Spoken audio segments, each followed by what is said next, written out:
pemerintahan Prabowo Gibran baru saja melampaui 100 hari kerja, di mana dalam 100 hari kerja itu banyak lembaga survei yang sesungguhnya memberikan penilaian positif terhadap kinerja Kabinet Merah Putih di bawah kepemimpinan Prabowo Subianto dan Gibran Rakebuming Raka.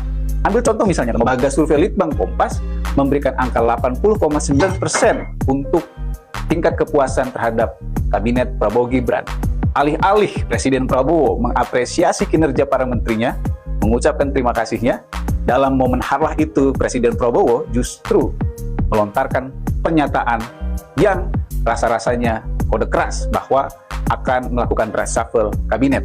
Dalam forum itu, secara gamblang Presiden Prabowo menyatakan akan menyingkirkan menteri yang dablek, menteri yang tidak mau dan tidak bisa bekerja mengikuti arus besar harapan rakyat Indonesia.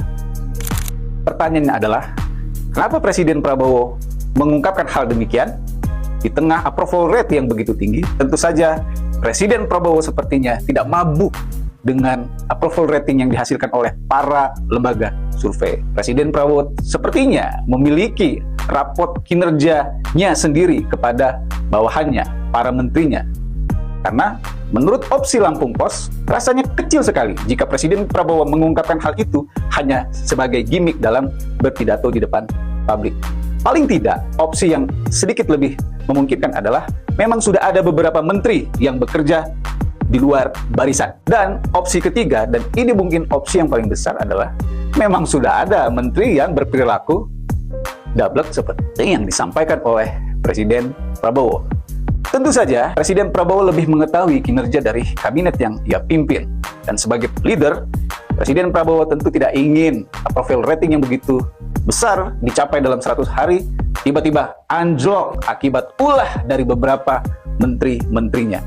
Ambil contoh, ada menteri yang mengeluarkan kebijakan untuk membatasi distribusi gas LPG, yang kita prihatin akibat dari kebijakan itu tanpa komunikasi yang baik kepada masyarakat, jatuh korban jiwa.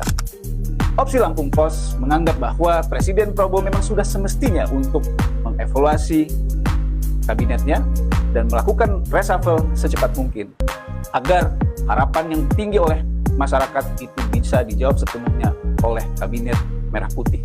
Apalah arti nilai survei-survei yang tinggi itu apabila di lapangan masyarakat justru merasakan yang sebaliknya? Apakah statement Presiden Prabowo hanya pemanas forum pidato, ataukah Presiden Prabowo memang sudah sedikit gemes?